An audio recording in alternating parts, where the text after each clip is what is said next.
আলমডাঙ্গা উপজেলা বেলগাছি ইউনিয়নের মোল্লাপাড়ার বাসিন্দা বাবু হোসেন। তিনি দীর্ঘদিন আদম ব্যবসার সাথে জড়িত। গত সোমবার রাতে ঢাকায় গাজীপুরের কোনাবাড়ি নামক এলাকায় স্ট্রোক হলেও পরিবারের লোকজন তাকে শ্বাসরোধ করে হত্যার অভিযোগ তুলেছে নিহত বাবুলের গৃহপরিচারিকা রিনা খাতুনের বিরুদ্ধে। সে দীর্ঘ 13 বছর গোপনে গৃহপরিচারিকার পাশাপাশি স্বামী পরিচয় দিয়ে ঢাকাস্থ ওই বাড়িতে বসবাস করত। এছাড়া নিহত বাবুলকে স্বামীর পরিচয়ের পাশাপাশি অর্ধেক কোটি টাকা লোপাট করেছে বলে বাবুলের পরিবারের সদস্যরা জানান। গতকাল মঙ্গলবার বেলা 12টার দিকে অ্যাম্বুলেন্সের মাধ্যমে বাবুলের লাশ নিজ গ্রামে পৌঁছানোর পর কান্নায় ভেঙে পড়েন পরিবার ও আত্মীয়স্বজনেরা। বাবুল হত্যার অভিযোগে ওই গৃহপরিচারিকা অ্যাম্বুলেন্সে গাড়ি থেকে নামার সময় বাবুলের মেয়েরা ক্ষিপ্ত হয়ে রিনার উপর সওয়ার হয়। এক পর্যায়ে ধস্তাধস্তির শিকার হন অভিযুক্ত রিনা খাতুন। নিহত বাবুল মণ্ডল উপজেলা বেলগাছি গ্রামের মৃত আওলাদ মণ্ডলের ছেলে। অভিযুক্ত রিনা একাই এলাকার হানেফ মণ্ডলের মেয়ে। তারা দুইজন ঢাকা গাজীপুরের কোনাবাড়ি এলাকায় বসবাস করত। এছাড়া সেখান থেকে তারা আদম ব্যবসা পরিচালনা করত। হত্যার অভিযোগে অভিযুক্ত নারী রিনা খাতুনকে প্রাথমিক জিজ্ঞাসাবাদের জন্য আটক করেছে থানা পুলিশ। নিহত বাবুল হোসেন লাশ উদ্ধার করে পোস্টমর্টমে রিপোর্টের জন্য চুয়াডাঙ্গা সদর হসপিটালে পাঠানো হয়েছে।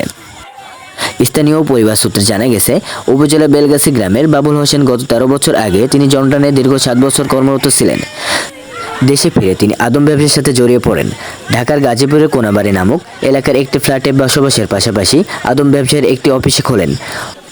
অফিস দেখভাল করার জন্য গৃহপরিচারিকা নেন। দীর্ঘদিন তারা একই ফ্ল্যাটে বসবাস করতেন। বর্তমানে রিনা খাতুনকে প্রতি মাসে 12,000 টাকা বেতন দিতে বলেন বাবুল। এর পাশাপাশি রিনা বাবুলকে তার স্বামী হিসাবে পরিচয় দিতেন।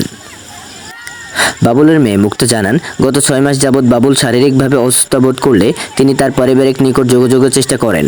এমন সময় রিনা বাবুলকে যোগাযোগ না করিয়ে বরং তার নিকট থেকে ব্যবহৃত 2টি মোবাইল ফোন ও জাতীয় পরিচয়পত্র এনআইডি কার্ড কেড়ে নেয়। তিনি আরও বলেন, আমার বাবা যাদের নিকট টাকা পেত সে টাকাগুলো রিনা আত্মসাৎ করত। এমন অবস্থায় গত 2 মাস আগে বাবুল পালিয়ে আলমডাঙ্গা তার নিজ গ্রামে চলে আসেন। রিনা গত 21 দিন আগে তাকে ভয়ভীতি দেখিয়ে গোপনে আবারও ঢাকায় নিয়ে যায়। সে সবসময় আতঙ্কে থাকতো তাকে মেরে ফেলবে রিনা। ডাক্তারকে শুধু ইসিজি করাইছিলেন, আর তো কোনো কিছু না? না না, যে শুধু ইসিজি। আপনার যে ডেথ সার্টিফিকেট এই ডাক্তার দিয়েছে? হ্যাঁ হ্যাঁ হ্যাঁ, এই ডাক্তার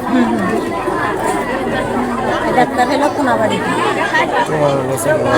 প্রথমে কি আপনি প্রাইভেটে নিয়েছিলেন? হ্যাঁ হ্যাঁ হ্যাঁ, প্রাইভেট কি এই যে এইটাই তরুণ নেশা মেমোরিয়াল? আমি লেখাপড়া তো জানি না। আপনার সাথে কেউ ছিল? হ্যাঁ, আমার সাথে কোনাবাড়ির 4-5 জন ছিল। ওনারা কারা? বাসার মানুষই সবাই। ওখানে আপনি বাসা ভাড়া নিয়ে থাকেন? হ্যাঁ হ্যাঁ হ্যাঁ, আপনি বাসার নিজে মানুষ সবাই ছিল। আপনি নিজে ভাড়ায় থাকেন?